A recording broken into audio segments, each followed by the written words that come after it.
Non-invasive positive pressure ventilation, or NIPPV, is an absolute game-changer in modern medicine. Whether it's BiPAP or CPAP, this tool can turn the tide for patients teetering on the edge of respiratory failure. We see it work wonders every day for conditions like COPD exacerbations and flash pulmonary edema. It buys us precious time. It supports the work of breathing, recruits tired alveoli, and helps wash out carbon dioxide. In the best-case scenarios, it's the bridge that carries a patient from acute distress back to stability, all without the risks and complications of an endotracheal tube. For the right patient at the right time, NIPPV is nothing short of a lifesaver. But here's the thing. Like any powerful tool, it's not a one-size-fits-all solution. Its effectiveness hinges on a delicate balance of patient anatomy, physiology, and cooperation. When that balance is off, NIPPV doesn't just fail to help. It can actively cause harm. It can create a false sense of security, delaying the inevitable and allowing the patient's condition to deteriorate past a point of no return. The key to being a sharp clinician isn't just knowing when to start NIPPV, it's knowing when to stop it. It's about recognizing the subtle and not-so-subtle signs that tell you this bridge is about to collapse. One of the most overlooked risks with NIPPV is aspiration. The positive pressure can insufflate the stomach, increasing the risk of emesis. For a patient who is already struggling to protect their airway, this can be a catastrophe. That's why we need to be proactive. If you're starting NIPPV on a patient who is nauseated or at high risk for vomiting, don't wait. Administering an antiemetic like ondansetron early on is a simple, effective step to mitigate this danger.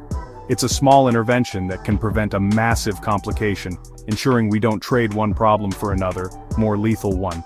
This proactive mindset is crucial. Understanding the limitations of NIPPV is what separates a good clinician from a great one. It requires constant vigilance, critical thinking, and a willingness to change course when the clinical picture demands it. This essay is about those moments. We're going to walk through 4 real-world scenarios where NIPPV was not the answer. These are the cases that stick with you, the ones that teach you to respect the red flags. From a clouded consciousness to hidden thoracic injuries, we'll explore the critical decision points that challenge us at the bedside and force us to escalate care to the next level. Let's dive in. Our first case is a 78-year-old man with a history of pneumonia, brought in by his family for worsening shortness of breath and confusion. In the emergency department, he's agitated, thrashing, and pulling at his oxygen mask.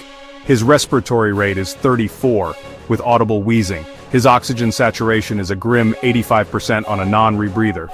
An arterial blood gas shows a pH of 7.25, a PCO2 of 68, and a PO2 of 58. This is a classic hypercapnic respiratory failure. The initial thought is BiPAP. It seems like the perfect tool to help blow off that carbon dioxide and support his exhausted respiratory muscles. We get the mask on him, but the fight has just begun. He can't tolerate it. He claws at the mask, breaking the seal. His agitation worsens with the forced air blowing at his face. We look at the monitor, and the numbers aren't improving. His Glasgow coma scale is a 7. He's barely responsive to painful stimuli. He isn't following commands, and he certainly can't cooperate with the therapy. This is the first major red flag altered mental status. NIPPV requires a patient who can protect their own airway. With a GCS this low, he has virtually no ability to manage secretions or prevent aspiration. The positive pressure is more likely to inflate his stomach than his lungs. The team huddles. The respiratory therapist points out the massive leak on the ventilator screen, confirming the poor seal. The nurse highlights his declining mental status and persistent tachycardia. This isn't working. The BiPAP is creating more chaos than support. He's tiring out from fighting the machine, burning precious oxygen his body desperately needs. We are delaying definitive airway management. The patient's inability to cooperate and protect his airway makes NIPPV not just ineffective, but dangerous. The risk of aspiration is sky high, and his hypercapnia is only getting worse without effective ventilation. The decision is clear and unanimous. We need to intubate. This isn't a failure of the team. It's a recognition of the patient's physiology. He has crossed a threshold where non-invasive support is no longer viable. We prepare our equipment for rapid sequence intubation. The story of this patient is a stark reminder that NIPPV is a collaborative therapy. It requires a conscious, cooperative partner. When the brain isn't on board, the lungs can't get the help they need. And it's our job to recognize that critical moment and escalate care swiftly. Next, we have a 22-year-old female found unresponsive by her roommate. She arrives in the emergency department with deep, rapid, sighing respirations. You can spot it from the doorway, small breathing. The fruity odor on her breath screams diabetic ketoacidosis. Her bedside glucose is north of 600. She's tachycardic, hypotensive, and barely arousable. Her breathing is her body's desperate attempt to compensate for a profound metabolic acidosis. Her respiratory rate is 40, but it's a sign of physiological panic, not primary respiratory failure. The intern suggests BiPAP to help with her work of breathing. It's an understandable thought, but a dangerous one. We get an arterial blood gas and the results are terrifying. pH 6.98, PCO 215, bicarbonate 5. This is life-threatening metabolic acidosis. Her body is driving this extreme hyperventilation for a reason, to blow off as much carbon dioxide as possible to buffer the acid. Her small breathing is a compensatory mechanism, not the primary problem. Putting her on NIPPV would be fighting against her body's only defense. The machine, trying to normalize her breathing, would reduce her respiratory rate and minute ventilation. This would cause her PCO2 to rise, pushing her already critical pH even lower and potentially causing cardiovascular collapse. The senior resident immediately steps in. "No BiPAP," she says firmly. "Her respiratory drive is maximal and compensatory. We can't interfere with that." This is a crucial teaching point. NIPPV is designed for primary respiratory failure, where the lungs or respiratory muscles are failing. In severe diabetic ketoacidosis, the lungs are working overtime to solve a metabolic problem. Taking control away from her physiological drive would be catastrophic.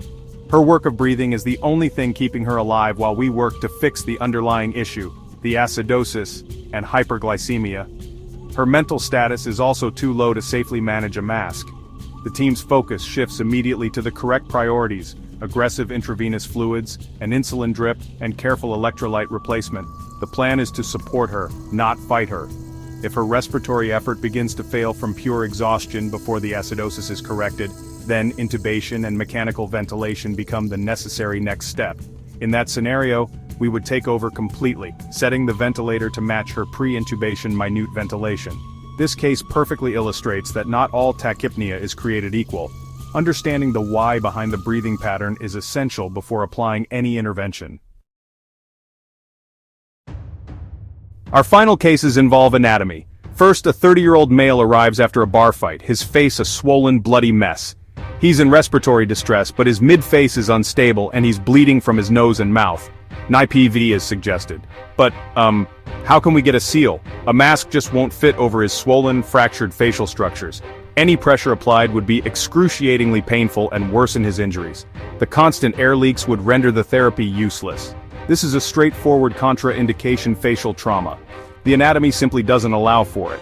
He needs a definitive airway, likely a surgical one if intubation from above is impossible.